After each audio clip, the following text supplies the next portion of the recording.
tenés un porcentaje de éxito en tus casos de más del 90%. ¿Es así esto? Esto surge de un asesor de marketing que yo tenía que me decía, busquemos números. Los números cantan, los números son muy elocuentes. ¿Cuántos juicios hiciste vos en tu vida? ¿Cuántos ganaste? La lógica es el arte de pensar con orden y con rigor. No me quiero llevar a la tumba todo lo que aprendí. La facultad de Derecho, por lo menos tradicionalmente, quizá ahora no tanto, yo veo en la UCA que esto se está intentando corregir, pero tradicionalmente no te formaba, no te enseñaba el oficio de abogado. Te cuento que en la Facultad de Derecho tampoco, por eso existe Academia Procuración. Ahí hay un matiz que distingue la forma de argumentar de un abogado de la de un juez. Bueno, esto yo creo que hay, no sé, un bache, digamos así, en la doctrina que me interesa a mí llenar con mi libro. Muy buenas, ¿cómo están? Mi nombre es Abril Fiamafensa, estamos en el primer episodio de Descodificando el Derecho y como nuestro primer invitado tengo una gran ponencia, fue mi ex jefe, estoy muy agradecida que estés con nosotros, el doctor Julio Esteban Lalán. ¿Cómo estás, Julio? Muchas gracias. Muy bien, y te agradezco mucho la invitación y qué honor estar en el primer episodio. Estoy muy contenta de que hayas aceptado. Para quienes nos están viendo del otro lado, el doctor Lalán es especialista en Derecho Laboral, tiene más de 30 años de experiencia profesional ininterrumpida y más de 1.300 casos ganados, que ya vamos a estar hablando de eso porque es un número muy importante. Además es doctor en Ciencias Jurídicas y profesor de Derecho de Trabajo en la UCA, ¿es así? Perfecto. Y bueno, es autor de más de 30 publicaciones jurídicas, así que es muy interesante y de muchísimo valor toda la información que nos va a dar hoy. En lo personal, Julio, fuiste un gran maestro para mí, hoy lo seguís siendo, a través de LinkedIn nos seguimos muchísimo y por eso quiero que todos te conozcan realmente. Para empezar con esto, ¿cómo te presentarías? ¿Quién es Julio Lalán más allá de la profesión? Yo siempre digo que tengo un pie en la profesión, en la vida profesional, y un pie en la academia, en la facultad o en la universidad. Por un lado, como vos decías, ejerzo la profesión hace muchísimos años, soy titular de un estudio jurídico, es lo que hago, vivo de eso, digamos así. Pero por el otro tengo una intensa actividad académica, me encanta enseñar, hace muchísimos años que enseño. Yo digo que entré en la UCA y nunca me fui, porque terminó la carrera universitaria e inmediatamente después me invitaron a integrar una cátedra de Filosofía del Derecho como ayudante. Okay. Y ahí empezó mi carrera universitaria y nunca me fui, digamos, siempre quedé. Y me parece que se ha dado como una sinergia entre esos dos roles. Es decir, por un lado, yo encontré estudiando filosofía del derecho y en las lecturas que me daba mi maestro Félix Lamas, en Aristóteles, en Cicerón y demás, el mejor método que yo encontré para litigar. Ok, ¿y cuál es ese? Bueno, es el método clásico, el método que está desarrollado en la retórica de Aristóteles o en el de Inventione de Cicerón. Digamos, no te lo podría resumir en 2 palabras, No, pero digamos, es un método de argumentación que tiene una serie de pasos y que son los que usaban los juristas, los grandes abogados de la antigüedad, por ejemplo Cicerón, de los cuales podemos hablar. Entonces, lo que digo es, todo eso que yo aprendí estudiando en la facultad para dar clases y en mi formación académica, lo utilizo en mi vida profesional. Y a su vez, muchas experiencias de mi vida profesional, las uso en el momento de dar clases. Okay. O sea, recurro a casos, trato de transmitirles, sobre todo en Derecho del Trabajo, muchas veces no solo la teoría, sino qué es lo que sucede en la práctica, cómo resuelven los tribunales tales o cuales problemas o casos, porque lo conozco, porque lo he vivido. De primera mano, exacto, porque lo practicás todos los días. Y hablando de esta metodología que vos aprendiste y esta sinergia que se da entre tu vida académica y tu vida profesional, por así decir, vos tenés un porcentaje de éxito en tus casos de más del 90%. ¿Es así este dato que me surge acá de LinkedIn? Sí, aclaremos un poco. Primero está el tema de la cantidad, ¿no? Son 1.300. Ese número, ¿vos lo contaste uno por uno? ¿Hiciste un cálculo estimativo? Te voy a contar, es una anécdota divertida. Esto surge de un asesor de marketing que yo tenía que me decía, busquemos números, los números cantan, los números son muy elocuentes. ¿Cuántos juicios hiciste vos en tu vida? ¿Cuántos ganaste? Y yo la verdad es que no lo tenía contabilizado, hacía cálculos, decía, bueno, sí, Más o déjame ver, menos. más o menos. Y un día se me ocurrió una manera de establecer con precisión cuántos eran. Yo siempre litigué en el mismo fuero, en el fuero laboral de la capital federal. Bien. Y casi siempre, o por lo menos desde hace muchísimos años, como actor.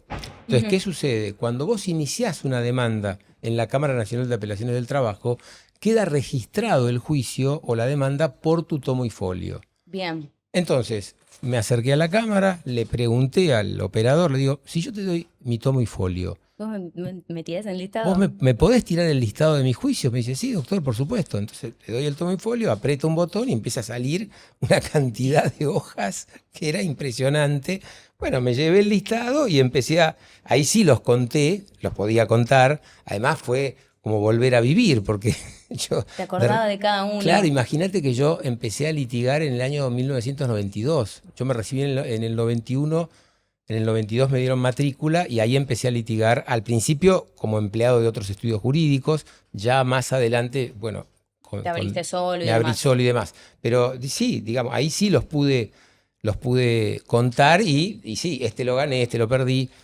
A ver, algunas cosas que me gustaría aclarar. Desde hace mucho tiempo, concretamente el estudio La Lana Abogados tiene 12 años. Ok. Entonces, desde hace mucho tiempo esos juicios no los hago yo solo, tengo un equipo atrás. Este número además va variando. Imagínate que este año nosotros iniciamos casi 50 demandas. Sí, los tenés que ir sumando año a Entonces, año ya. qué sé yo, hoy deberán ser, no sé, 1350 o Sí, lo que pasa, fuera. tienen que ir actualizando totalmente. Pero sí, es un número muy grande y hay que tener en cuenta, insisto, que son 34 años de profesión. litigar en forma ininterrumpida. Excelente, excelente. Y volviendo a esto de tu interés en la argumentación jurídica, ¿nació únicamente por, esto me da la metodología precisa con la que a mí me gusta litigar y con la que yo veo resultados? ¿O tu interés en esta disciplina nació por otro lado también? No, el tema es así.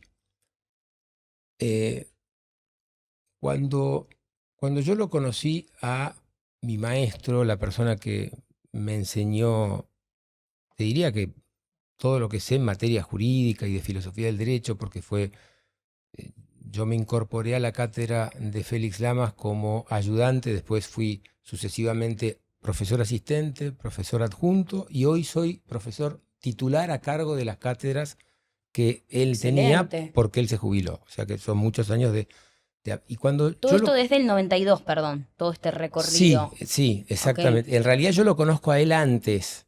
Claro, porque fue tu docente. No fue docente mío, pero lo conocí siendo estudiante Ajá. pero mi formación, te diría, profunda, seria, empezó una vez que me recibí. ¿Por qué? Porque él mismo me decía, no, primero tenés que recibirte. Claro. Una vez que me recibí, ya ahí sí, me incorporé a la cátedra como ayudante de cátedra formalmente, con una designación y demás, y empecé una serie de lecturas. Me dio una lista de libros que era una cosa alucinante. Yo me acuerdo que le preguntaba, ¿pero cuándo voy a terminar esto? Y él, un tipo muy riguroso, me decía, usted anote y lea. Y además uno nunca deja de ser estudiante. Al día de hoy la profesión del abogado se sabe que es comerse los libros porque todo el tiempo te estás actualizando. Pero de este listado, ¿te Pero, acordás de algún libro? sí, pero espera, pero lo que te quiero decir es que lo primero que él me dice es, ¿sabés algo de lógica? Yo no sabía nada, era un... 2 y 2 son 4, eso es lo lógico, chau. A ver, tenía alguna noción de la secundaria. Entonces él me dice, mira, es indispensable que manejes muy bien la lógica, porque la lógica es para un abogado como el dibujo para un arquitecto o como la matemática para un físico. Es tu herramienta fundamental. Ok, la base de todo, bien. La base de todo. La lógica es el arte de pensar con orden y con rigor. Y en realidad, la argumentación jurídica es la lógica aplicada al derecho. O sea, lo que hoy se denomina argumentación jurídica es la prolongación de dos disciplinas que son viejas como el mundo, que son la lógica de Aristóteles, sobre todo una parte de la lógica que se llama dialéctica, y la retórica, que es el arte de la persuasión. Entonces, cuando vos me decís, ¿por qué tu interés en la argumentación jurídica? Porque en realidad me formé, digamos, aprendiendo esas disciplinas Sí, y rápidamente me di cuenta que yo las podía utilizar en el litigio y que me daban una herramienta formidable. bien, Entonces, es un poco lo que yo te decía antes, que me potenciaba, digamos, mi actividad profesional. Entonces totalmente. es una materia que me interesa mucho, la enseño en la facultad, yo estoy a cargo de un taller, le dicen en la UCA, de oratoria jurídica y argumentación jurídica, Mira. y ¿Es el vivo. único taller dentro de UCA que se da es el Mm, único que se da o hay otros docentes que también lo pueden dar para los chicos de la UCA que estén No, escuchando y quieran hay tomar varios, clases con es un vos? taller que tiene varias, digamos, mañana A, mañana B, tarde, noche, o sea, hay muchas cátedras distintas, yo estoy a Ujú. cargo de una de ellas. Ok, ok, para los chicos seguramente van a terminar de escuchar el podcast, van a decir, me tengo que anotar a esta cátedra en particular. Y bien, la retórica te dio esta metodología, es tan bueno que lo sepamos porque vos empezaste a introducirte de manera más profunda a este mundo una vez ya recibido, pero si hay algún libro que un estudiante quiera leer en este momento, decir, estoy en vacaciones, quiero leer algo nutritivo, No, ¿con qué bueno, lectura le recomendarías arrancar? mira, yo estoy escribiendo un libro, o que escribí un libro, en realidad ya está terminado, Bien, que se llama El arte de la abogacía, argumentación para abogados litigantes, listo, ya está, eso tengo que leer. que es en el que vuelco esto que estoy diciendo, mi interés por la argumentación jurídica, pero con un matiz Ujú. que me parece importante, que es este. Hoy hay mucho publicado sobre argumentación jurídica, pero la gran mayoría, si no todos los autores, enfocan la argumentación jurídica desde el punto de vista del juez o del tribunal.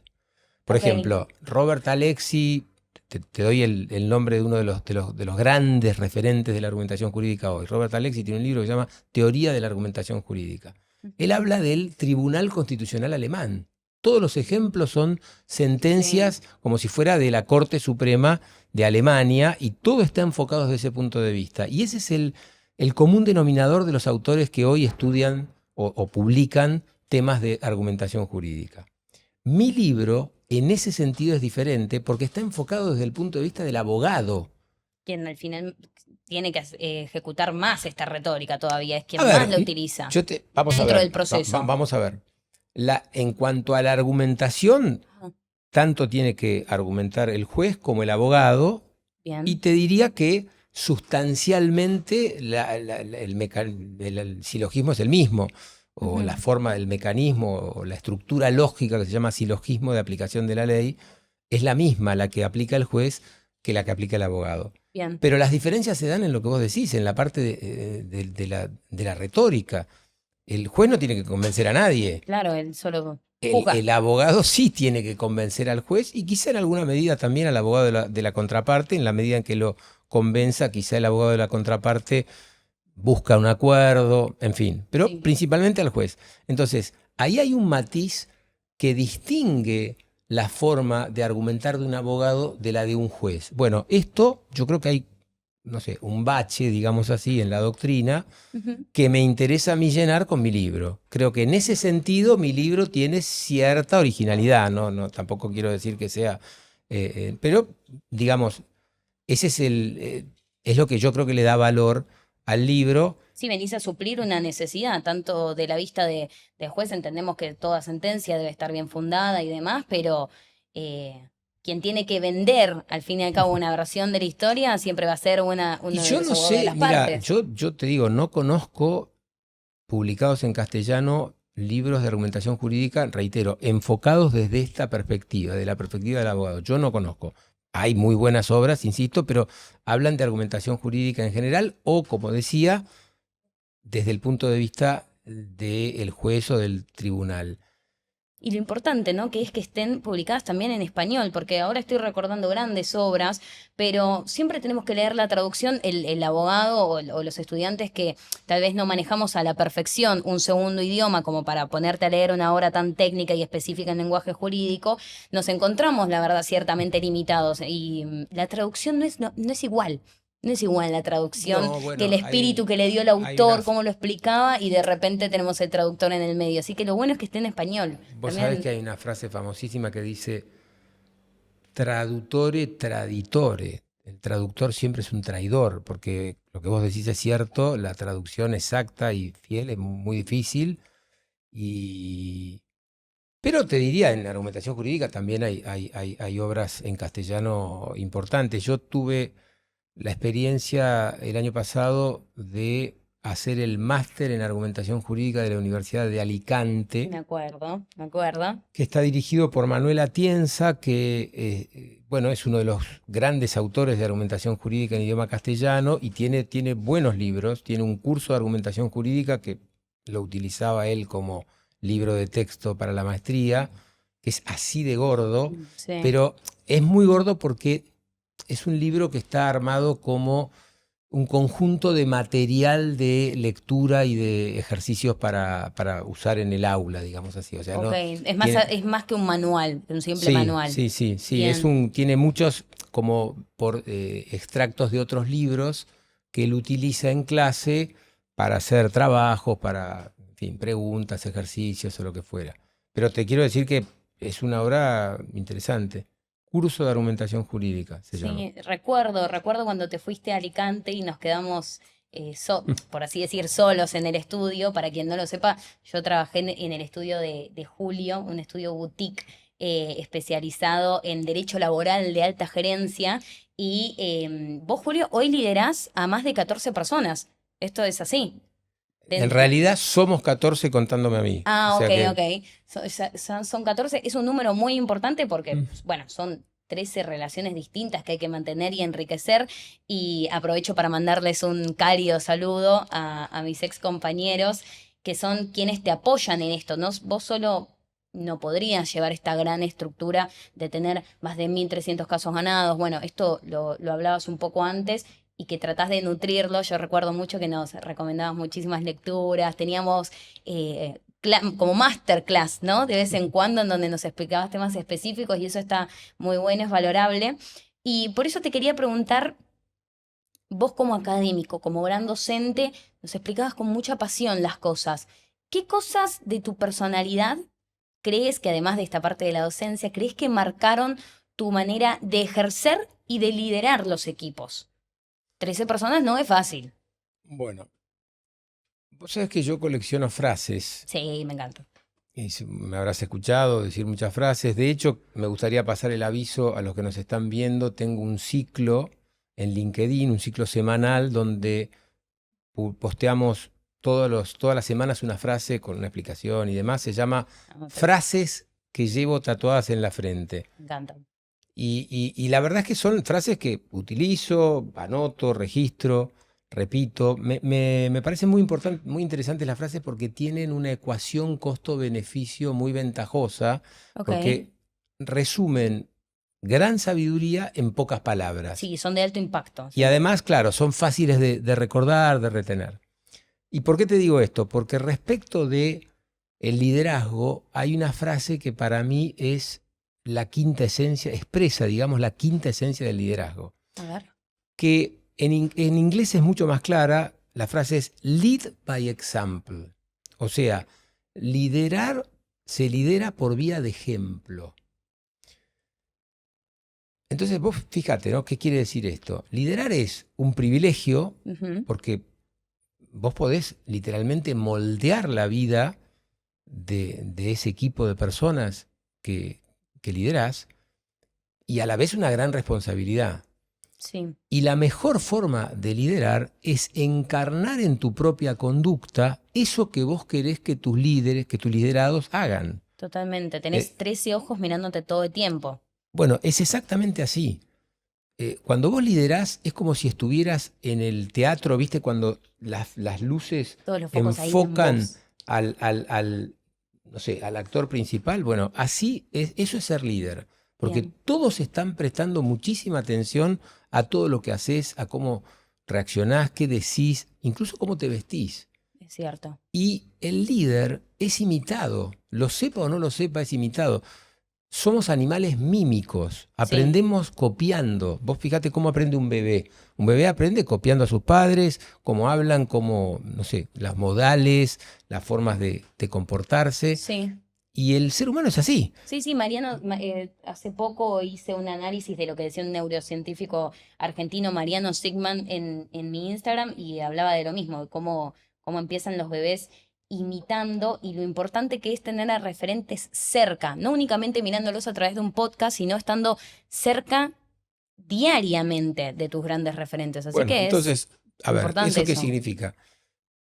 Que yo como líder me propongo, y es lo que intento hacer, por ejemplo, vivir los valores del estudio. Nosotros tenemos vos los conocés, una Me tabla de encantan, valores me encantan. del estudio. Bueno, yo soy el que más los debe cumplir, ¿Puedo decir uno? ¿entendés? Sí, por supuesto. Exe.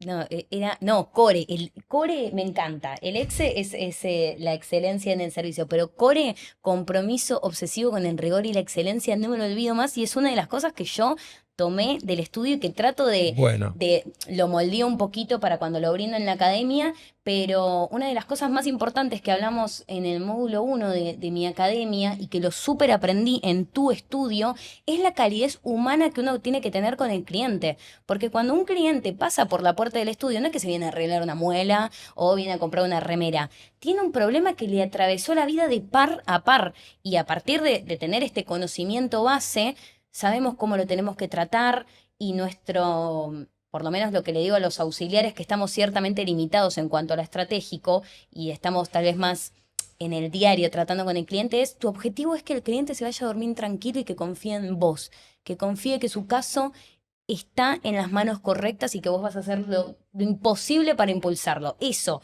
yo me llevé de tu estudio y creo que es el bueno, core. a ver, el valor que vos mencionás, nosotros lo abreviamos con el acrónimo EXE, que Sí, quiere decir experiencia de consumo extraordinaria. O sea, ese. nos proponemos brindar al cliente una experiencia de consumo extraordinaria. Y entonces yo como líder, por ejemplo, doy el ejemplo. Cada vez que llega un cliente lo recibo con mi mejor sonrisa, estoy de punta en blanco para recibirlo, le ofrezco el mejor café que tenemos en el estudio, Sí, lo recibimos como si fuera un rey, le hacemos sentir cómodo. Todo eso forma parte del EXE.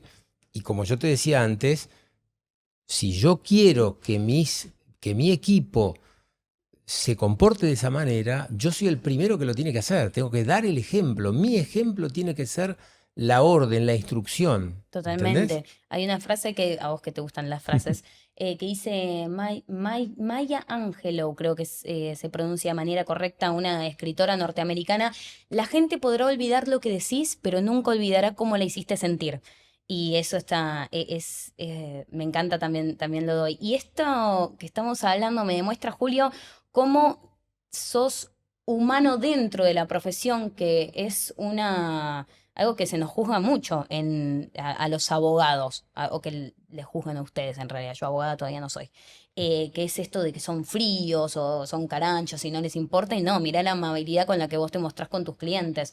Y me acuerdo, yendo más para el lado de lo humano, una anécdota que a mí me sorprendió, me dejó pasmada cuando nos pasó, que cuando me entrevistaste para ingresar a tu estudio, me hacías las típicas preguntas, bueno, ¿cuál es tu experiencia? Además, y una que me dejó así fue, ¿y quién es tu role model? Yo te pregunté, bueno, ¿qué significa un role model para vos? Y me dijiste una persona, me la nombraste, y quiero que lo expliques acá por qué, porque es algo que a mí me fascina, me A fascina. ¿Quién es ver, tu role model, Julio?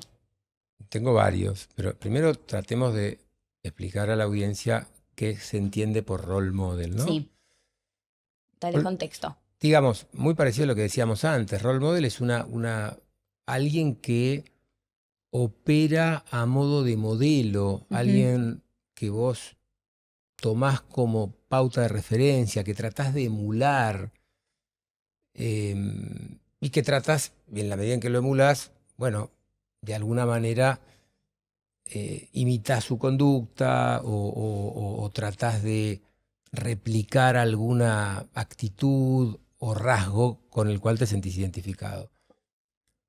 Yo creo que uno tiene distintos roles en la vida y yo te diría que en distintos roles que tengo he tenido distintos role models. Por Sí. ejemplo, mi padre ha sido un gran referente para mí respecto de la paternidad, la vida familiar. Papá me dio siempre un ejemplo de generosidad, de protección, de presencia, de estar siempre ahí. Te doy un ejemplo que me viene a la mente. La primera vez que, o una de las primeras veces que yo doy una conferencia Mira. en el SEADE, me acuerdo. No era yo solo, era una mesa. Bueno, vino papá, vino mamá y bueno, mucha gente, ¿no? Entonces terminé y le digo, che, viejo, muchas gracias por haber venido. Y me dice, Julito, cada vez que vos hables, yo voy a estar. No, Me lo acuerdo como si fuera hoy y de hecho fue así. tierno. Entonces digo, ahí tenés un role model. Respecto de mi rol docente, ya lo mencionamos, Félix Lamas fue mi referente, me dio un ejemplo de rigor, de disciplina, de ir siempre a las fuentes, de honestidad intelectual y de honestidad en general, porque es un tipo Ujú. así con una integridad a toda prueba. ¿A qué te referís con honestidad intelectual? Y honestidad intelectual es no apropiarte de ideas y de conceptos que no son tuyos. Ujú. O sea, digamos, cuando lo contrario a la honestidad intelectual es el plagio. Ah, listo. El Bien, plagio entiendo. es atribuirte como propia ideas, desarrollos que no son tuyos y vos no, en realidad estás copiando a otro, pero no decís que es de otro. Claro. Eso Sí, sí. Hoy es. en redes sociales pasa seguidísimo, Sí, sí. lo que pasa que en redes sociales, bueno, qué sé yo. Pero vos imaginate que ya ha habido casos de tesis doctorales Que le que han copiaban sido, todo. bueno, que fueron aprobadas y en algún momento alguien detectó que había, no un párrafo, páginas y páginas y páginas reproducidas literalmente Sí, de claro. otras obras, ¿entendés? Bueno, eso es el paradigma de la deshonestidad intelectual. Entiendo. No apropiarte de cosas que finalmente nunca, Exactamente. no son de Y autoautoría. ¿Y el volviendo a tercer los. role model? A ver, después a ver, un role model incluso puede ser no necesariamente una persona viva con la que vos hayas tenido contacto directo y real, sino un personaje célebre. Y yo ahí tengo dos personajes que los he leído y tomado. Uno es Cicerón. Sí. Cicerón se lo conoce mayormente como un político romano, pero Cicerón era abogado. Es más, yo creo que fue uno de los más grandes abogados de la historia. ¿Y cómo sabemos esto? Por cómo era el procedimiento en la Roma antigua. Ujú. El procedimiento era oral. Entonces, el abogado pronunciaba un discurso oral frente al jurado Sí. o los jueces. ¿Y qué hacía Cicerón? Cicerón escribía palabra por palabra su discurso, lo memorizaba, dicen que lo repetía Lo practicaba y lo muchas practicaba. veces frente al espejo, practicaba los gestos, cómo subía la voz, cómo bajaba, Sí, todo acompaña el discurso. Lenguaje ¿no? verbal y no verbal, sí. Bueno, y después iba, lo pronunciaba. Y cuando ganaba, y ganaba mucho, muchas veces, ¿qué hacía? Después hacía circular su discurso, es decir, lo publicaba un poco trabajando su marca personal, diríamos Obvio, hoy. sí, ¿Me sí, entendés lo que te digo? O el sea, marketing de la época, sí. sí, un hombre muy pagado de sí mismo. Entonces, bueno, era la manera de decir, miren, así gané. Pero lo cierto es que eso ha permitido que nos lleguen hoy íntegros muchos de los discursos que él pronunció oralmente en esos juicios que ganó. Entonces vos los podés leer, los podés estudiar, los podés analizar y son fantásticos. Sí. Y tiene además, por ejemplo, una obra muy buena, se llama De Inventione, de la invención retórica, es la traducción, y tiene otras, ¿no? Pero esa particularmente me sirvió, tomé muchas cosas de él para mi libro que mencioné antes. Es decir, yo me formé leyéndolo Bien. digamos, tomé muchas cosas de él. En lo personal, tenía algunas cuestiones, digamos, Particulares, peculiares. criticables, diríamos, ¿no? Porque hay mucha gente que no le tiene simpatía. Mi maestro, por ejemplo, Félix Lamas, le tenía una profunda antipatía. Pero hay que reconocer que como abogado era muy bueno y lo que nos dejó, digamos, me refiero a libros de argumentación, son muy buenos. Y el último personaje que a mí también me ha llamado mucho la atención Es mi favorito. es Arnold Schwarzenegger. Lo amo. A mí lo que me llama la atención de Arnold es esa fuerza que tiene para conseguir todo lo que se propone. Y vos fíjate que hay anécdotas que son geniales, que lo pintan de cuerpo entero. Por ejemplo, cuando él termina su carrera de fisicoculturista, que había sido el más grande fisicoculturista que había habido, o sea, Sí. ganó todos el Mister Olympia, que es el título más importante, lo ganó 7 veces seguidas. Sí, están todas las fotos colgadas, por ejemplo, en el gimnasio de la Meca, que es al que yo voy, están ahí, es impresionante, Bueno, impresionante. cuando él termina, dice, quiero ser actor. Y el cuento es que cuando él se acercaba a los estudios y le decía, quiero ser actor, quiero saber si hay alguna película, le decían, pero vos querés ser actor. Primero le decían, escuchame una cosa, vos viste cómo hablás, con ese acento alemán es imposible, o sea, te tendrían que doblar, y en Estados Unidos no existe el doblaje. Además, con el cuerpo que tenés, ¿qué podés hacer? De forzudo y nada más. Bueno, y él siempre dice que él convirtió esas desventajas en activos. Totalmente. ¿Entendés? Hizo bien su foda. Bueno, y él te da el ejemplo, dice, el acento que les parecía tan malo fue lo que me permitió decir I'll be back, con esa voz que parece un robot. ¿Entendés lo que te quiero decir? Sí. Entonces sí, a mí es un personaje que siempre me llamó la atención. Leí su autobiografía, se llama Total Recall, My Unbelievable Life, 600 páginas. Wow. A partir de ahí se hizo el documental ¿cómo se llama esta? De Netflix. Ah, mira, no sabía que tenía un documental. Hay un documental en Netflix sobre su vida, que lo recomiendo si les interesa el personaje. Ya tenemos varias cosas Que para está ver este basado verano, en sí. la autobiografía. Y hay cosas que yo he tomado de él. Por ejemplo, él tiene una frase, él dice, have a clear vision of your life. O sea, tener una visión clara de tu vida, de tu futuro, del objetivo. Pero una visión clara quiere decir objetivos concretos, métricas, o sea, tener absolutamente claro qué es lo que vos buscás. Bien. Y por supuesto, bueno, hacer un plan para llegar y después cumplirlo. Cosa que yo hago, al día de hoy hago.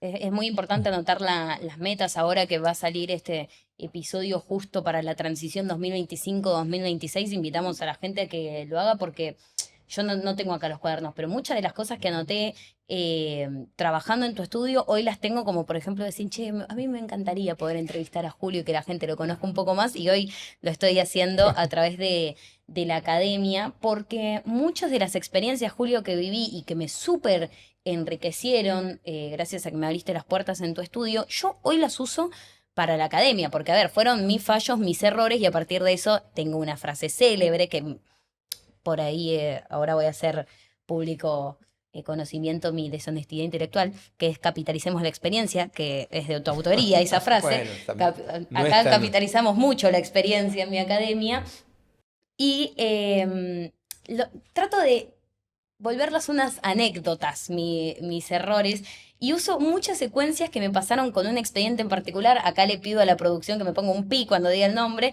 que son las del expediente Chávez. Las uso muchísimo, así que gracias por explicarnos esta perspectiva de cómo trasladar cualquier cosa que nos pase en la vida personal puede también ser un impacto profundo en nuestra profesión, y también tener claro los role model, porque cuando estás en el medio de la tormenta necesitas una brújula, cierta guía. Y con eso en mente, hablemos un poquito de las tormentas que podés tener como abogado. ¿Cuáles son los desafíos que hoy enfrentás en esta etapa profesional de tu carrera? Bueno, yo estoy llegando a la etapa final de mi carrera. Okay. Yo cumplo 60 años el año que viene. Como decíamos, tengo más de 30 años de profesión. Fundé un estudio que como vos decías, nos dedicamos al derecho laboral de la alta gerencia, que ha venido creciendo. Es decir, estoy en una etapa como avanzada y, y mi inquietud hoy es que todo lo que aprendí en muchos años de profesión y un poco lo que decía antes, estudiando y poniendo en práctica lo que estudiaba y demás, que no se pierda. Es decir, eh, puede sonar dramático, pero digo, no me quiero llevar a la tumba todo lo que aprendí. Me gustaría Son 30 transmitirlo, años. Es me gustaría mucho. transmitírselo a otros abogados, a las generaciones que me suceden, cosas que hago en el estudio, evidentemente. He formado abogados, tengo hoy, como decías vos, somos 14.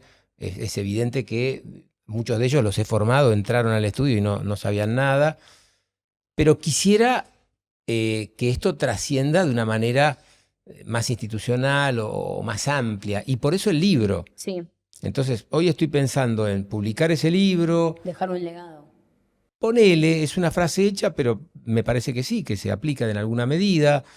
Quizá sobre la base del libro se podría hacer un curso o varios, dependiendo de un curso más orientado a la argumentación, uno más a la retórica, Bien. a la negociación, que es otra de las técnicas que utilizamos a diario los abogados. A mí me parece que la Facultad de Derecho, por lo menos tradicionalmente, quizá ahora no tanto, yo veo en la UCA que esto se está intentando corregir, pero tradicionalmente no te formaba, no te enseñaba el oficio de abogado. Te cuento que en la Facultad de Derecho tampoco, por eso existe Academia Procuración, pero Bueno, se entonces forma. yo, digamos, creo que hay lo que mi maestro llamaba instrumentos metodológicos: la retórica, la dialéctica, la lógica, la negociación, es decir, técnicas instrumentales que todos los abogados utilizamos a diario para el ejercicio de la profesión, sobre todo los que litigamos. Sí, Saber escribir, por ejemplo, que es fundamental. Si no redactás, no comunicás por escrito con cierto orden y claridad, es imposible litigar, por ejemplo. Entonces, mi inquietud hoy es transmitir todo eso que aprendí a lo largo de muchos años a quienes les pueda servir, y me parece, reitero, que hay ahí una enseñanza o un cuerpo de doctrina que no se enseña en la facultad y que por eso puede ser interesante para muchos abogados. totalmente, totalmente. Y quiero tomar este punto que vos decías que dentro de tu estudio has formado en el oficio de la profesión a varios de tus trabajadores, varios de los abogados que lo integran hoy en día. Y con todos tus años de experiencia, Julio, más de 30 años, hay que entender que vos arrancaste en el 92.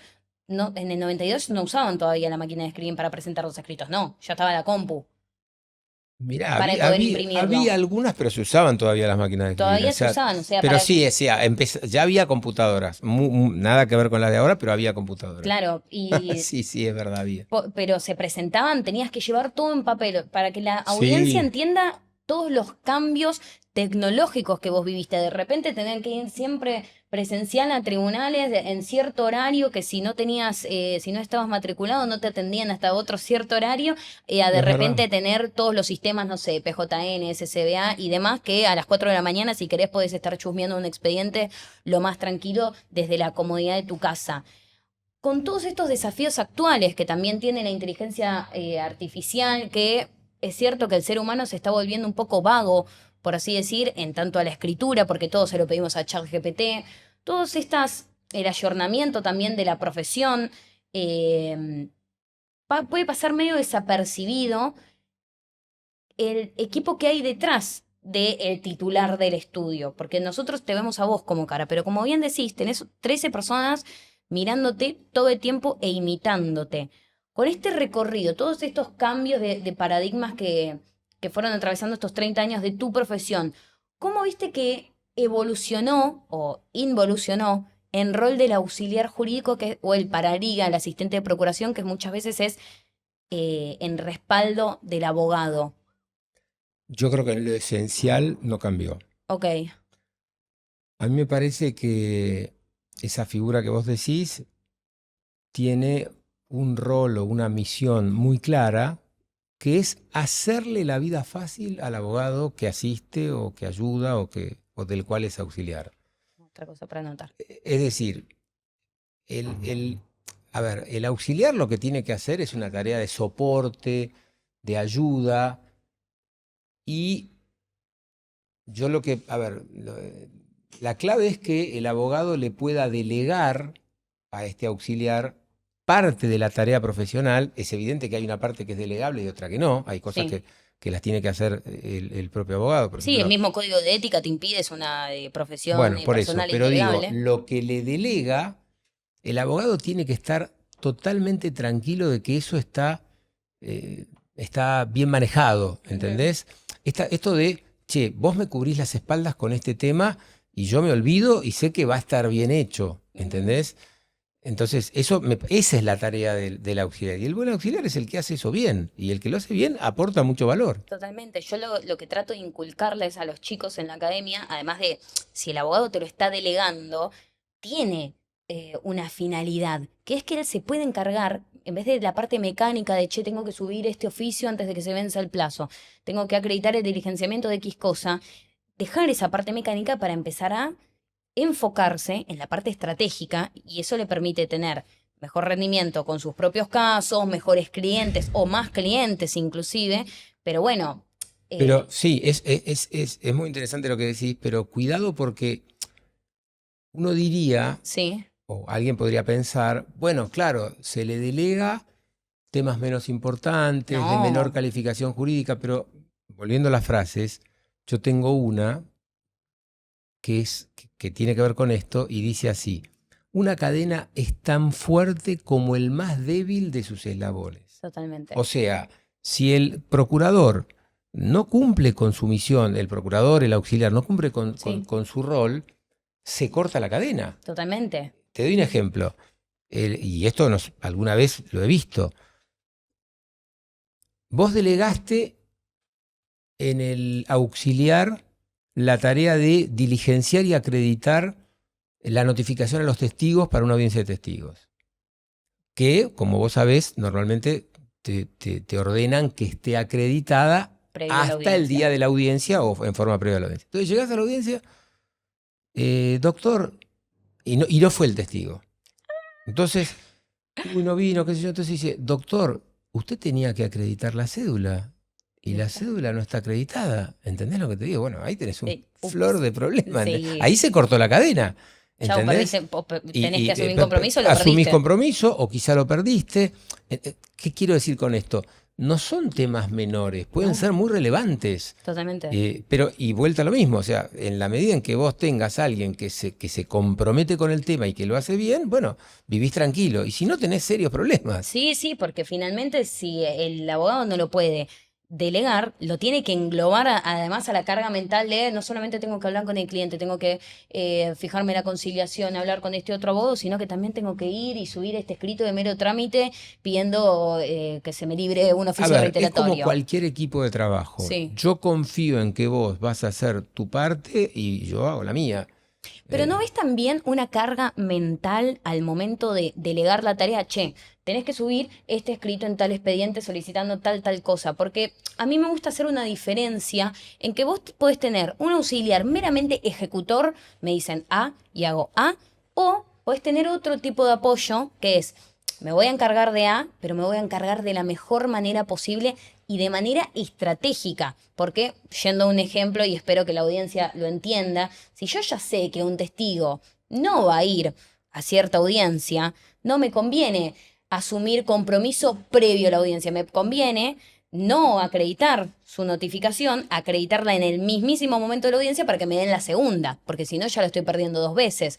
Que el auxiliar esté atento a ese tipo de cosas bueno, también. totalmente.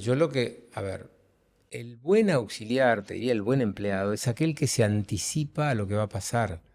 O sea, vos decías, vos podés tener una persona que hace estrictamente lo que vos le pedís y cumple. Sí, Y no está mal, pero mucho mejor es aquel que no solamente hace lo que vos le pedís, sino que además, por ejemplo, te anticipa. Yo he tenido buenos auxiliares que venían y me decían, Julio, contestaron demanda, la demandada contestó demanda, nos van a correr traslado del responde para ofrecer prueba en muy pocos días. Ojo ahí, ¿Entendés? Uy, buenísimo. Gracias por avisarme. Entonces ya no es que te llega la cédula y vos tenés 3 días, literalmente en la LO hay 3 días para ofrecer pruebas, sino que te anticipaste y tenés más tiempo, que es muy importante para salir a conseguir los testigos o lo que fuera. Eso es un buen auxiliar. Totalmente, totalmente. Y hablando de lo que los estudios o los abogados, ya sean boutique o estos que ahora le empezaron a decir estudios fábrica, que son los que toman todos casos iguales, sin desmerecer a esos estudios, pero bueno, de lo que los abogados podrían esperar de los auxiliares, vos además de ser líder, además de ser un role model para algunos de nosotros, también sos un referente, pero en el mundo digital, podríamos decir. Mucha gente que no te conoce, te empezó a conocer de repente gracias a las redes. Y me interesa saber cómo vos vivís esta parte de, no te digo influencer, porque es como desmerecerte, pero sí un referente digital jurídico. Vos te convertiste en tuviste el puesto número 1 en Law and Justice en LinkedIn Argentina. Esto es un top que lo hacen ellos. Sí, ¿Eso te eso. tomó por sorpresa? ¿Te habían avisado? ¿Cómo No, es? a ver, vamos a ver. Mi uso de LinkedIn comenzó en la pandemia, Sí, que era un momento que estábamos todos encerrados y bueno, todo el día con la computadora y demás. Yo tenía un LinkedIn, pero la verdad que ni bola. no lo usaba. Y ahí descubrí la potencia que tiene esta red. Para serte franco, el primer objetivo fue marketing, digamos, captar clientes. Yo estoy convencido de que uno de mis funciones fundamentales como socio titular del estudio, como cabeza visible del estudio, es captar clientes. Y de hecho me ocupo mucho de eso. Entonces, empecé a usar LinkedIn con esa finalidad. Luego se fue dando naturalmente otra cosa, que es que cuando salía una novedad jurídica yo, bueno, comentaba, Sí. opinaba, porque qué sé yo, no sé, sale la reforma laboral, no me limito a informar, cambió esto, cambió el otro, sino que doy mi opinión. Brindabas información de valor gratuita. Bueno, eso es, sí, eso me lo enseñó uno de los primeros que me asesoró en LinkedIn, me dijo algo que nunca me olvidé, me dijo, mira, la clave es brindar información premium en forma gratuita. O sea, vos lo que tenés que dar es contenido freemium. ¿Entendés? Sí, Que nunca me lo olvidé porque es como un acrónimo, ¿no? O sea, free porque gratuito. es gratuito, pero de excelente calidad. Bien. Y bueno, y al principio me daba un poquito de cosa, ¿no? Porque decía, bueno, pero al final yo les estoy enseñando a otros abogados, estoy contando. Estoy alimentando a mi competencia. Claro, vos sabés que esa inquietud la tuve. Sí, da cierto como pudor, además. Me van a ver Y los vos sabés demás. que hasta que lo leía Alex Hormozzi, que es uno de los grandes referentes Es un capo de marketing, para de quien no lo marketing, es conoce. un animal, Sí. y él decía, mirá, tenés que dar tanta información y tanto contenido que te dé miedo. Y no hay ningún problema, no hay ningún problema. O sea, ese miedo que vos tenés de que alguien te vaya a copiar, no funciona así. Al revés, si el contenido es valioso, te va a colocar en un lugar de referente, de autoridad, y no te pueden copiar. O sea, no No, es porque vos sos fácil. único. No sé si único, pero qué sé yo. Tu Bueno, forma eso de explicar es es lo que distinta, es lo que dice totalmente. Hormozzi. Entonces, bueno, me animé a brindar cada vez más contenido, incluso a veces comparto estrategias que usamos en las negociaciones, que a veces yo digo, al final le estoy mostrando si me ve el abogado de la contraparte, es como que, bueno, no importa, Se va a avivar. ya me liberé y lo hago igual. Y bueno, eso, qué sé yo, ha generado, yo creo que si vos brindás contenido de valor, bueno, la gente lo aprecia, te empieza a seguir, tenés comentarios, Te tenés posicionás realmente repercusión. como un referente. A mí me Sí, daría miedo cruzarme, no sé, con vos en una conciliación. Me tiró esta metodología que usa para conciliar. Una de las miles que debe tener bajo la manga. no Eso es pensaría. no es tan así, pero bueno, y después fueron llegando cosas que para mí son muy agradables y que no fueron buscadas intencionalmente, qué sé yo. Sí, se fue Hoy me dando. llaman, claro, me llaman para dar charlas. Y la verdad es que cuando vos impactás en tanta gente, cuando lo que decís llega a tanta gente, a mí por lo menos me gratifica mucho. Sí, es muy gratificante porque a mí al principio también me daba pudor, yo me comunico con otras personas y mi estilo de comunicación puede ser completamente distinto al tuyo, en donde sabemos que los abogados pueden hablar por el código de ética hasta cierto punto, tienen una imagen que tienen que respetar, está esa creencia que los abogados son así todos rígidos, y las redes sociales vinieron a romper un poco con eso, pero mi comunicación es completamente distinta. Y a mí a veces me paran en la calle y me dicen, vos sos Academia Procuratio. Yo ya no me llamo Abril Fensa, yo soy Academia Procuratio. O me frenan en la Facultad de Derecho y me dicen, hey, suerte con tu examen. ¿Y cómo sabes que voy a rendir un examen?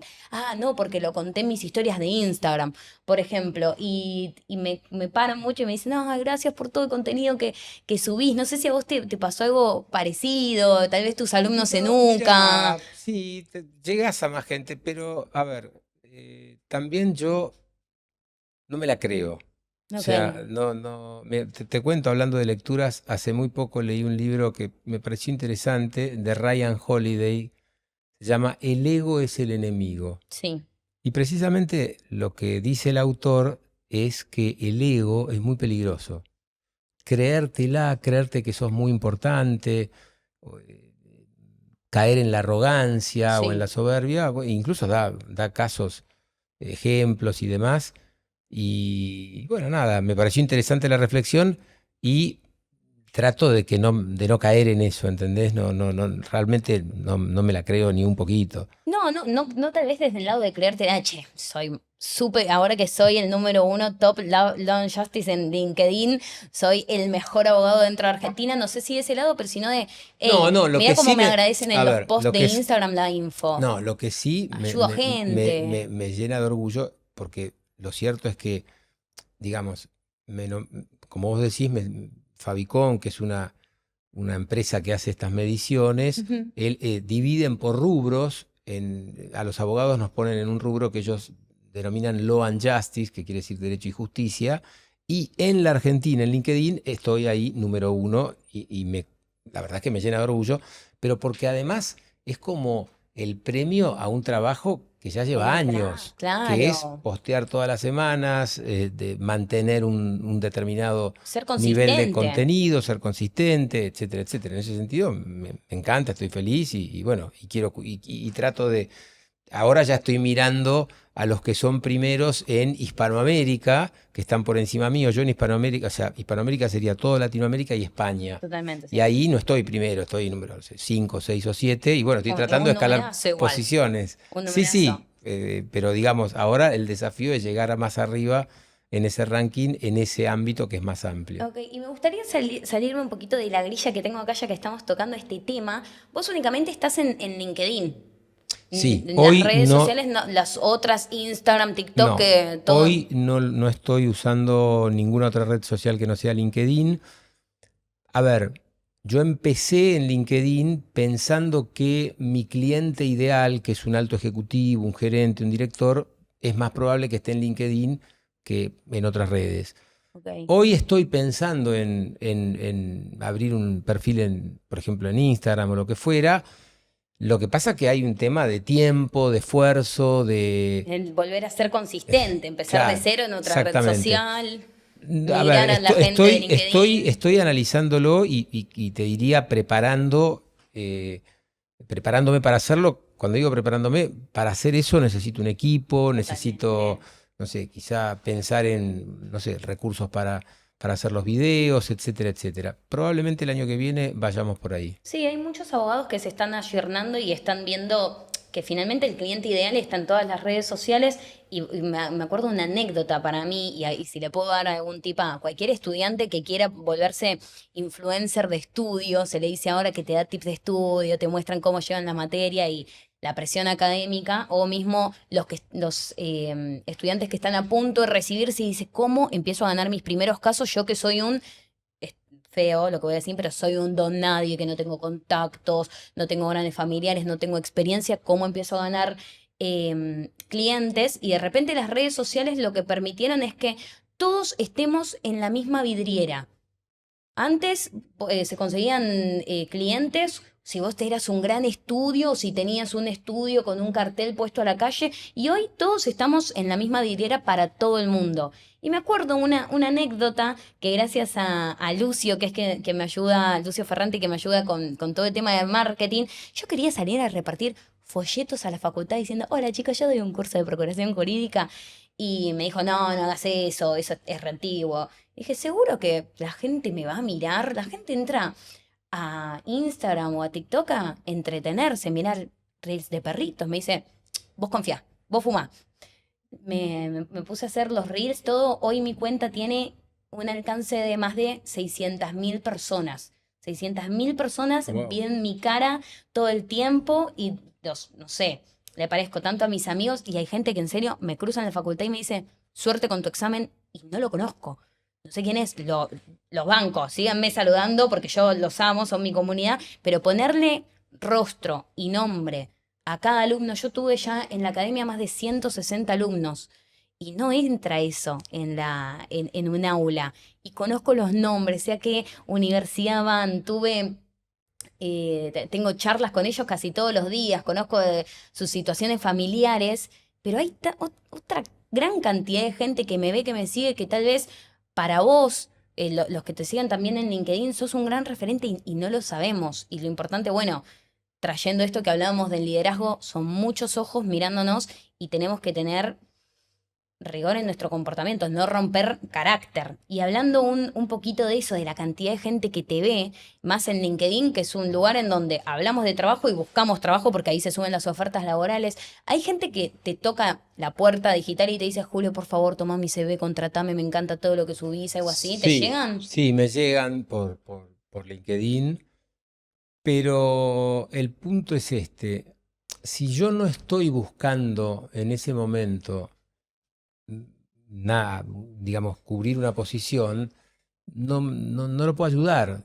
Yo, la verdad Claro, es se te que rompe la estructura de tu propio no, organigrama. no lo necesito, no lo necesito. Entonces, digamos, cuando me llega, lo aliento a la persona, le digo, mira, yo no, hoy no estoy buscando a nadie, no te necesito, pero seguí intentando porque me parece que es buena la actitud de Totalmente. ofrecerse. Ahora, si me preguntás, yo creo que lo que da resultado es responder búsquedas concretas. Sí, Porque, a ver, también está esto otro, yo le puedo decir, bueno, te voy a tener en cuenta, pero ¿qué pasa? Te tengo en cuenta, dentro de 2 años se me hizo una- se fue alguien y tengo que buscar a alguien. reemplazarlo. Sí, Han dentro de pasado dos dos años. años, ya está, entonces no le sirve. Sí, Yo es creo venderle que, falsa expectativa yo creo que también. eso de la oferta espontánea, a mí por lo menos, no, yo no he tomado nunca gente de esa manera. Yo cuando necesito a alguien, alguna búsqueda y hacemos, digamos, una selección muy rigurosa, Ujú. cuidamos mucho, digamos, la calidad de la gente que incorporamos, pero hacemos la búsqueda. Ok, y ya metiéndonos en esta parte de hiring que yo sé que a mi público le encanta, a ellos que hablemos de trabajo, a ellos les encanta eso. Em, Nosotros en la academia estamos ideando, están haciendo la idea, como vos decís, yo también me estoy preparando, necesito más estructura, pero em, voy con dos preguntas acá. La primera sería, como vos sabés, nosotros en la academia formamos auxiliares jurídicos para que entiendan las herramientas que tenés que manejar para sentarte en una computadora en un estudio jurídico y ponerte a trabajar desde el minuto cero, que nadie te venga acá a capacitar más allá de los procedimientos internos que tiene cada estudio, que son diferentes, cómo tratan a sus empleados, cómo tratan a sus clientes y demás, pero sí que tengan las herramientas básicas. ¿Vos cómo ves la posibilidad en tu lugar de director, de orquestador de tu propio estudio, considerar incorporar a personas que ya vengan capacitadas? ¿Vos lo ves como un plus, como un puntito de más? ¿Lo ves como, bueno, tomaron más compromiso para desarrollar su carrera? ¿O realmente lo ves como, hey, me va a facilitar el trabajo? No, me parece perfecto, me parece muy bien. Me parece, a ver, vuelvo a las frases. Bien. Hay una frase de Warren Buffett ¿Mm? que tiene fama de ser el mejor inversor de la historia y demás, y por eso tiene sentido la frase. Y él dice que la mejor inversión que vos podés hacer es la inversión en vos mismo, en capacitarte. ¿Por qué? Porque él dice, no te lo quita nadie. O sea, no se desvaloriza. Digo, invertís en las acciones de la bolsa, pueden subir, pueden bajar. No sé, cualquier inversión tiene siempre un riesgo. Sí. Esta es una inversión que, insisto, lo aprendido te lo llevas para siempre y tiene, según él, un retorno infinito. ¿Entendés? Totalmente. Entonces, yo creo en eso. De hecho, nosotros en el estudio, bueno, apostamos muy fuerte a la capacitación del equipo. Yo tengo en el estudio un beneficio, sí, un beneficio que ofrezco a todos los abogados, a todos en realidad. Pero, ¿qué pasa? Los estudiantes no están estudiando, entonces, Claro, sí, ya estoy estudiando la claro, carrera, no puedo con otro. el beneficio consiste en que todo curso, posgrado, seminario que quieran hacer, que tenga que ver con lo que hacemos en el estudio, nosotros, el estudio, yo, porque el estudio soy yo, cubro el 80% y le queda solamente al abogado al abogado cubrir el 20%. Ese resto, sí. Que no lo hago por un tema de dinero. Te digo la verdad, a mí no me costaría nada cubrir el 100%, pero quiero que algo le cueste. Y es ¿entendés? también demostrar cierto compromiso, porque, bueno, me anoto, me Exacto, lo pagan todo y después exactamente. falto. Bueno, no. Exactamente, o sea, digo, en la medida en que algo le cueste, bueno, creo que eso genera mayor compromiso y mayor, y hasta más valoración, Sí, ¿no? Pero, digamos, eso como una muestra de la importancia que yo le doy o en el estudio le damos a la capacitación. Y yo en forma personal, te digo la verdad, viví estudiando y permanentemente estoy haciendo cursos y cosas. Bueno, te conté que el año pasado hice sí, la maestría, que me reciente. fui 2 meses, o sea, digo, una inversión importante no solamente de dinero, sino que me fui 2 meses del estudio. Sí, tenés que Realmente, confiar en tu no, y estructura. además es como que invertís recursos vitales de todo tipo, ¿entendés? Para irte. Sí, 2 meses lejos de tu familia, en un lugar que no conoces. Exactamente, pero creo que sí, que es lo que hay que hacer. Bien, ¿y qué señales te hacen pensar, che, esta persona que estoy a punto de contratar o que ya está dentro de mi estudio es una persona que piensa fuera de la caja, piensa distinto? ¿Qué señales en su actitud, habilidades te hacen creer esto? Mira, a ver, ¿O que le pueden aportar algo distinto a tu equipo? yo lo que busco, yo creo que el diferencial, por así decirlo, no es, cuando hablemos de los auxiliares, ¿no? Claramente no es lo que saben o no saben. Si saben algo más, mejor, pero la verdad es que nosotros los capacitamos, vos lo sabés. Me parece que el diferencial está en la actitud, Totalmente. ¿entendés? Entendiendo por actitud, bueno, cómo se toma las cosas, el entusiasmo con el que acepta una tarea. Vos podés tener, digo, me ha pasado, ¿no? Mirá, te quiero dar esta tarea nueva, esto que no lo has hecho, pero creo que lo vas a poder hacer, yo te voy a ayudar y demás. Y vos tenés frente a eso, yo he tenido en mi experiencia 2 posibles reacciones. Una, uy, buenísimo, gracias, qué bueno que me vas a dar algo nuevo, un desafío. Y otro que te dice, Me río porque me estoy acordando por de... favor, no, te parece, pero no me saldrá bien, me da miedo, ¿entendés? No O sé si sea, voy a poder. no sé si voy a poder. Bueno, son 2 actitudes distintas, Sí, me ¿entendés? reía recién porque me estaba acordando de un ex compañero, le mandamos un saludo de Stanning, que era el primero que decía, uy, esto es nuevo, bueno, sí, dámelo. Así, eso también lo aprendí de él. Aprovecho para mandarle un saludo. El tema de la actitud, sí, me parece importante, el Y otra cosa, compromiso. Sí. una cosa que yo me fijo mucho Ujú. cuando incorporo a una persona al estudio, que esté de acuerdo con mis valores, con los valores que tenemos en el estudio, ¿no? Estén alineados, sí. Claro, que yo advierta que es una persona que, bueno, que va a aceptar, va a vivir, va a conducirse de acuerdo a esos valores. Te doy un ejemplo. Sí. Uno de los valores que nosotros tenemos es el de la integridad, ¿no? O sea, honestidad, lealtad con el colega, con el juez, con el cliente, el sí. cliente, etc. Tuve una experiencia hace muchos años de estar contratando un abogado, no un auxiliar, un abogado formado. Sí, Se presenta una persona, bueno, nos presenta el currículum, yo en ese momento tenía otro socio, lo entrevistamos y demás, era un buen candidato, lo íbamos a tomar, hasta que descubrimos que había falsificado su fecha de nacimiento. claro, mintió con la edad. Mintió con la edad. ¿Por qué? Porque, claro, no me acuerdo, pero suponete tendría 38 y él aparentaba mucho menos y entonces puso 32. Bueno, Se sacó 6 años, es un montón. algo así.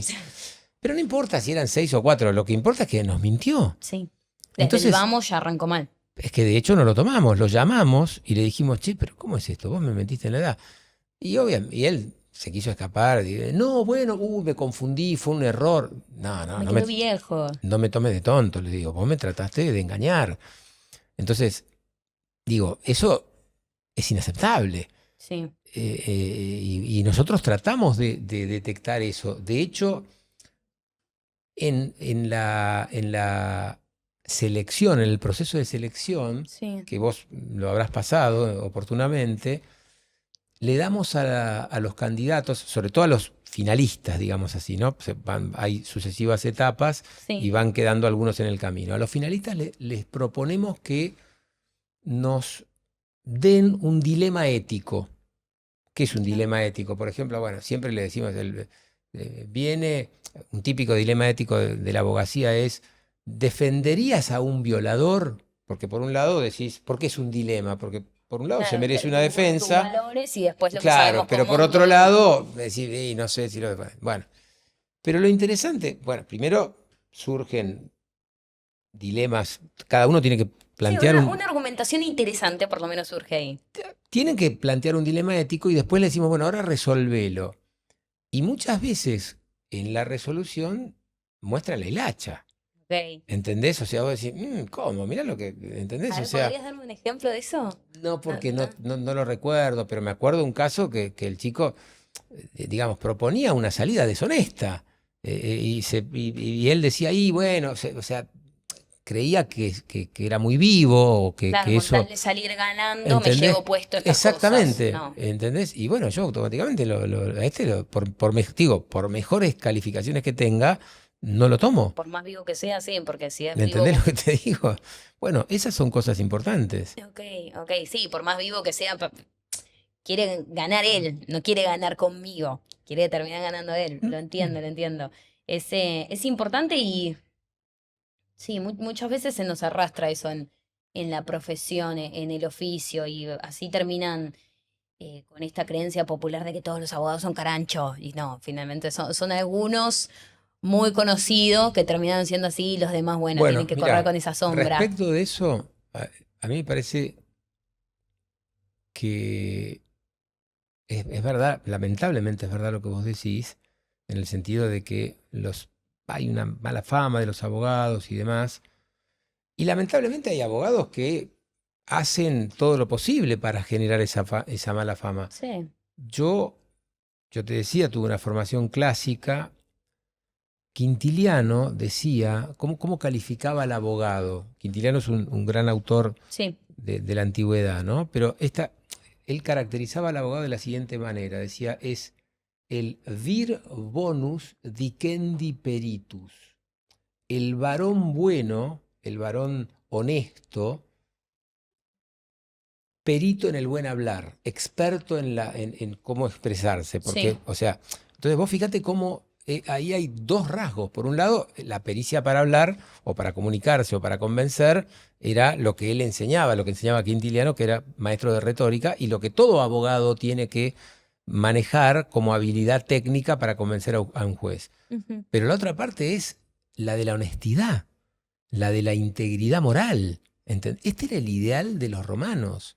Y Sí. yo creo que permanece vigente y yo me lo planteo así. O sea, quiero decir, en el ejercicio de la profesión, ese es mi norte mi manera de entender la profesión. Bueno, pero no Aunque me solo... digan iluso, porque hay mucha gente que piensa que... Sí, que sos iluso por mantenerte con ciertos valores, pero más allá de estos valores los uso para el ejercicio de la profesión, hay una frase que es como haces una cosa, haces todo. Si vos tenés el valor de la honestidad para manejarte en la profesión, seguramente lo utilices como persona, como Totalmente, padre, como amigo. totalmente. Entonces, es también primero cómo fuiste como persona y luego cómo vas a terminar siendo en la profesión. Así que, Julio, ya estamos llegando, estamos rozando el final del capítulo.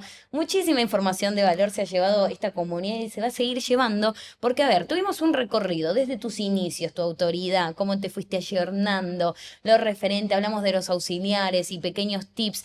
Ahora, lo que me gustaría tocar un poquito, y para que se lleven como la cereza del postre, por así decir, los chicos que nos están viendo, es algunas reflexiones finales para que les queden a ellos en cuanto a qué les recomendarías a un estudiante de Derecho. Imagínate un niño en primer año de la carrera, que te debes cruzar a algunos en la facultad. Sí, Está en primer año. yo tengo una materia. Vos dijiste que yo enseñaba Derecho del Trabajo, que es verdad, es una Sí, materia de tercero, pero yo te enseño también formación del pensamiento jurídico y político en primer año, claro. filosofía del derecho en quinto y argumentación jurídica, que también es de primero o de segundo. Claro, Tengo varias cátedras. los ves en primero y después ves la evolución cuando ya están en Totalmente. quinto. A veces tengo alumnos que los he visto en primero, en tercero y en quinto. Ah, y ves No toda es la lo común, evolución. pero me ha pasado. Sí, hay distintas cátedras, pero podés ver su evolución. Así que vos imaginate a uno A de ver, ellos. mira, ¿Qué le recomendarías para empezar su carrera como abogado? Y es una persona que ya tiene en la mente, mira, yo quiero escalar en la profesión, me quiero destacar. Tiene ese tipo de actitud desde el vamos. mira, hay algo que yo creo que es muy importante, que es leer, el hábito de la lectura. Ujú, Vos fíjate, la profesión de abogado es una actividad eminentemente intelectual, típicamente intelectual. sí, Y la lectura es la mejor manera que yo conozco de ejercitar la mente. sí, La lectura es a la mente como el ejercicio físico es al cuerpo. total. Entonces, hoy hay una conciencia total, plena, de la importancia del ejercicio físico para la salud, Sí, que antes no se tenía. que antes no se tenía. Mi padre, por ejemplo, no movía un dedo, ¿entendés? Y hoy, bueno, vos ves, no sé, los gimnasios llenos de gente, la gente corriendo por la calle, etc. Ahora, tomemos eso y por analogía reflexionemos. Si vos querés ejercitar tu mente, tenerla ágil y usarla y sacarle el mayor provecho para el ejercicio de la profesión y para la actividad profesional, la lectura es un ejercicio fundamental. La lectura, mira, veamos los beneficios que le da la lectura a un futuro abogado. Primero, te puebla la cabeza de ideas Sí, ideas nuevas, de ideas que no conoces, te expande tu creatividad. pero tremendamente. Te permite conocer el mundo, conocer cosas que no conoces por... A ver, permite superar los límites de tu propia experiencia Sí, necesariamente limitada, porque vos estás limitada a tu época, a tu historia, a tu situación social, a lo que fuera, a tu cultura, a tu donde cultura, la donde gente con la vivís. que... A Sí, través de la lectura podés experimentar en cierto sentido el mundo en general. sí, Mejora mucho la redacción. No hay buen escritor que no sea un gran lector. sí. Esto es así. Y la verdad es que escribir bien es una habilidad muy útil para la profesión de abogado. La profesión de abogado se ejerce por medio de la redacción escrita. Sí. Es decir, ¿hay audiencias orales? Sí, las hay, quizá un poco más en penal, yo no hago penal. Sí, hoy hay muchos proyectos que llevan a la oralidad que están Pero queriendo... pero aún en los juicios penales orales o en los juicios orales de lo que sea, también hay que presentar escritos judiciales. Sí, si tenés que mandar un mail, tiene que estar bien redactado, si no perdés Además, pero tu digo, credibilidad. toda la puesta en marcha del proceso se hace por medio de una demanda que es escrita, etcétera, Sí, etcétera. Entonces, aprender a escribir, fundamental. Em, ¿Qué más? La lectura te potencia la mente, no sé, me parece que es fundamental. De hecho, vos me preguntaste, ¿qué diferencial buscas vos o qué cosa apreciás cuando haces una incorporación, yo siempre les pregunto Sí, leen. en las entrevistas de incorporación o de selección de personal, si leen y qué han leído. Me ¿Entendés? acuerdo. Y me resulta un rasgo muy positivo encontrarme con alguien que lee, porque sé que va a ser mejor en su tarea. Ok. ¿Entendés? Y vos recomendás, a ver, nos has recomendado libros de derecho y que hay que formarnos y tomarlos más que para un escape para la mente, algo, una lectura seria que está bueno más que leerla por arriba, estudiarla. Entiendo que tenemos que Pero, a estudiar ver, libros de pero no derecho, sé, no pero necesariamente. O sea, yo creo que habría que, o sea, mi recomendación para sí, un estudiante de derecho o para un abogado es que tenga, por así decirlo, una dieta de lectura muy variada. bien, O sea, debería leer el diario todos los días, ok, porque si no, no te enterás qué pasa en el mundo. Una revista jurídica una vez por mes. En mi caso, que soy especialista en Derecho del Trabajo, está, por ejemplo, Derecho del Trabajo de Thomson Reuters o la revista de Rubinsal Culsoni, que es muy buena, o Trabajo y Seguridad Social de Editorial del Derecho. Y debe haber distintas sí, para revistas cada rama. jurídicas. O el diario jurídico La Ley, por ejemplo, que sale todos los días. Pero digamos, algo más jurídico. Cada tanto un libro de derecho. Quizá los estudiantes, bueno, ya lo tienen que leer Sí, propio para las materias, pero sí, digo, es increíble cómo hay abogados que se reciben y nunca más leen un libro de derecho. A mí me parece que es inaceptable. no te Y terminas de autorizar después, nunca. también yo recomiendo leer novelas, poesía. Cuando digo poesía me dicen poesía. No, pero Pero ¿sabes para qué escribir te pasa? ayuda un montón. El poeta es el que le saca punta al lenguaje. El poeta hace maravillas con el lenguaje. Entonces, las cosas que vos podés aprender leyendo poesía respecto de vocabulario, Sí, giros, frases, es enorme.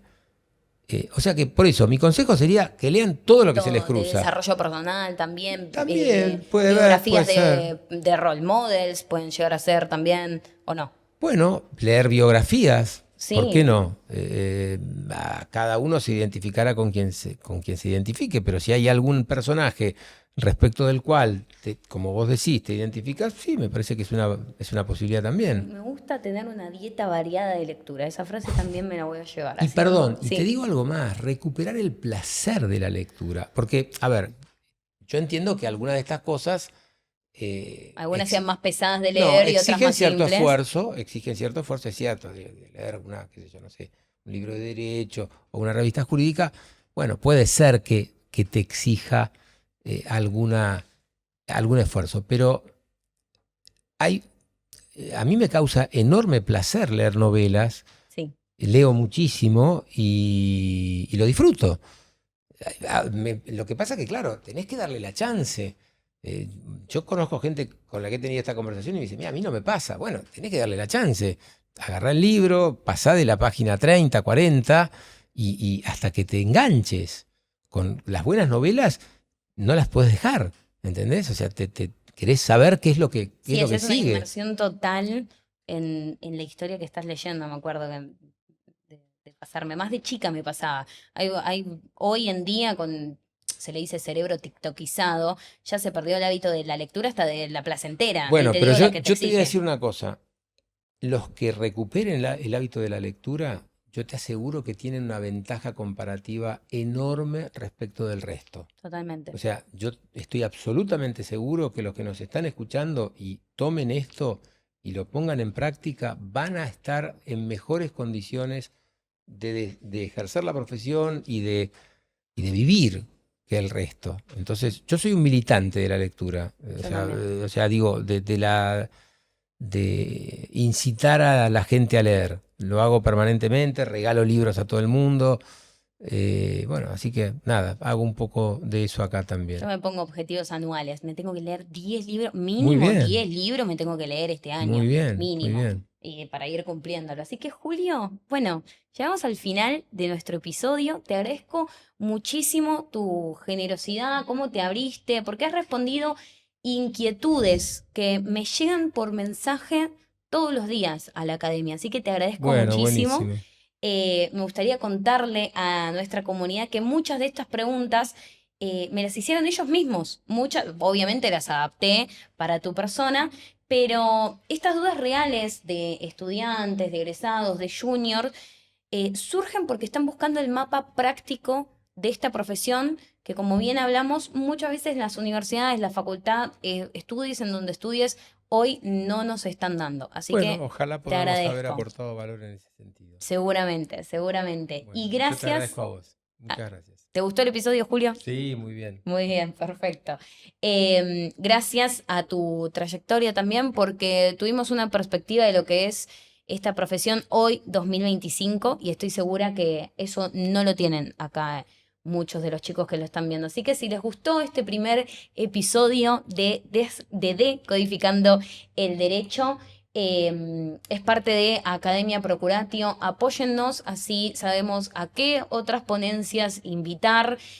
Compártanlo con otros estudiantes porque los va a ayudar a tener mejores colegas en el futuro. Denle me gusta, suscríbanse, comenten todas esas cosas que se tienen que hacer acá en YouTube y nos vemos en un próximo episodio.